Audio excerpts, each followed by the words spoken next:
Hello friends, good morning. हम optical isomerism पढ़ रहे थे। कल हमने पढ़ा था जिसमें कि एक स्टीरियोजेनिक केंद्र होता है। आज हम पढ़ेंगे दो स्टीरियोजेनिक केंद्र युक्त किरैल व अकिरैल अणु। तो इसका मेन एग्जाम्पल है हमारा टार्ट्रिक एसिड, जिसमें कि दो समान स्टीरियोजेनिक केंद्र वाला अणु होता है। सैद्धांतिक रूप से असममित कार्बन यौगिकों में समावयवियों की संरचना 2n होती है, जहां n जो है वो कार्बन की संख्या है। इस आधार पर टार्ट्रिक एसिड या टार्ट्रिक अम्ल के 4 समावयवी होते हैं। आप संरचना देखिए, संरचना 1, 2, 3 और 4। अब इसको एक एक को हम डिस्कस करेंगे। संरचना 1 व 2 एक दूसरे के दर्पण प्रतिबिंब हैं, यानी कि स्ट्रक्चर 1 और 2 जो है वो आपस में मिरर इमेजेस हैं। संरचना 3 व 4 को 180 डिग्री पर घुमाया जाए तो समान संरचना प्राप्त होती है, अर्थात ये एक दूसरे पर अध्यारोपित किए जा सकते हैं, यानी कि स्ट्रक्चर 3 एंड 4 जो है वो सुपर इम्पोजेबल है। यह रूप मीजो रूप कहलाता है और आंतरिक प्रतिकर्षण के कारण, रिपल्शन के कारण ध्रुवन अघूर्णक होता है। इनके अतिरिक्त टार्ट्रिक अम्ल में एक समावयवी डीएल रेसेमिक मिश्रण भी होता है, जिसमें कि डेक्स्ट्रोरोटेटरी और लीवोरोटेटरी दोनों प्रकार के समावयवी का मिश्रण होता है। इस प्रकार टार्ट्रिक अम्ल के कुल 4 रूप होते हैं। पहला डी या प्लस टार्ट्रिक अम्ल, जो समतल ध्रुवित प्रकाश को दाईं ओर या क्लॉकवाइज घुमाता है।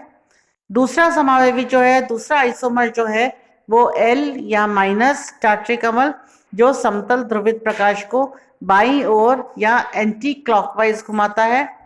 तीसरा डीएल या प्लस माइनस से हम इसको रिप्रेजेंट करेंगे रेसेमिक टार्ट्रिक अम्ल, जो बाह्य प्रतिकार के कारण या रिपल्शन के कारण अघूर्णक होता है। और चौथा मीजो टार्ट्रिक एसिड, यह रूप भी आंतरिक प्रतिकार रिपल्शन के कारण ध्रुवन अघूर्णक होता है, जिसमें एक किरैल कार्बन के प्रकाशिक गुण जो है वो दूसरे किरैल कार्बन के प्रकाशिक गुणों को नष्ट कर देते हैं। तो ये तो एग्जाम्पल हमने लिया टार्ट्रिक एसिड का, जिसमें कि समान स्टीरियोजेनिक केंद्र थे। सेकंड हुआ वे यौगिक जिनमें दो असमान स्टीरियोजेनिक केंद्र होते हैं, इन्हें हम विवृम समावयवी कहते हैं। विवृम समावयवता 2 अथवा 2 से अधिक किरैल केंद्रों वाले यौगिकों में पाई जाती है। वे प्रकाशिक समावयवी जो एक दूसरे के परस्पर दर्पण प्रतिबिंब नहीं हैं, दोनों की एक दूसरे की मिरर इमेजेस नहीं हैं, विवरण समावयवी कहलाते हैं। जिन यौगिकों में 2 असमान असममित कार्बन होते हैं वे 4 ध्रुवन घूर्णक समावयवी रूपों में होते हैं। अब आप एग्जाम्पल देखिए, स्ट्रक्चर मैंने बनाया हुआ है, स्ट्रक्चर 1, 2, 3, 4।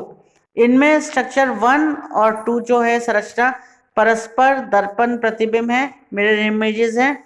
संरचना 3 व 4 वो दोनों आपस में मिरर इमेजेस हैं, दर्पण प्रतिबिंब है। परंतु संरचना 1 और 3, 2 व 4 प्रकाशिक समावयवी तो है, लेकिन एक दूसरे के प्रतिबिंब रूप नहीं है। इनको हम विवृम समावयवी कहते हैं। प्रतिबिंब रूपों के भौतिक व रासायनिक गुण तो समान होते हैं, किंतु प्रकाशिक गुणों में भिन्नता होती है। किंतु विवृम समावयवियों के भौतिक व रासायनिक गुणों में भी अंतर होता है और प्रकाशिक गुणों में भी अंतर होता है। अब हम एक और इम्पॉर्टेंट चीज पढ़ेंगे, एरिथ्रो एवं थ्रियो जोड़े। वे प्रकाशिक समावयवी जो एक दूसरे के दर्पण प्रतिबिंब रूप नहीं होते विवृम समावयवी कहलाते हैं। और इन प्रतिबिंब रूपों में एनेंटियोमर्स दोनों कार्बन परमाणुओं के 2-2 समान समूह तथा तीसरा समूह भिन्न प्रकृति का होता है।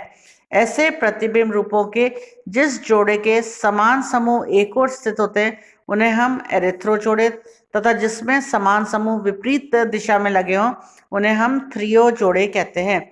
फॉर एग्जाम्पल 3-chloro-2-butanol में एरिथ्रो व थ्रियो पेयर भिन्न प्रकार के होते हैं। एग्जाम्पल आप देखिए, इरिथ्रोपेयर में समान तरफ है और थ्रियो में अलग अलग तरफ लगे हैं। इस प्रकार ऐसा यौगिक 6 रूपों में पाया जाता है। 4 इसके ध्रुवन घूर्णक रूप, 2 इरिथ्रो एवं थ्रियो रेसिमिक मिश्रण जो ध्रुवन अघूर्णक होते हैं। तो ये आज जो हमने पढ़ा है विवरिम समावयवी और इरिथ्रो थ्रियो जोड़े, ये फुल क्वेश्चन में भी आ सकते हैं, शॉर्ट क्वेश्चंस में भी आते हैं। इंपॉर्टेंट टॉपिक है, इसे ध्यान से देखिएगा। धन्यवाद। मरो साले, तब एक तो ना मन नहीं करा और एक तो बकवास टॉपिक है कि मैं क्या बताऊं।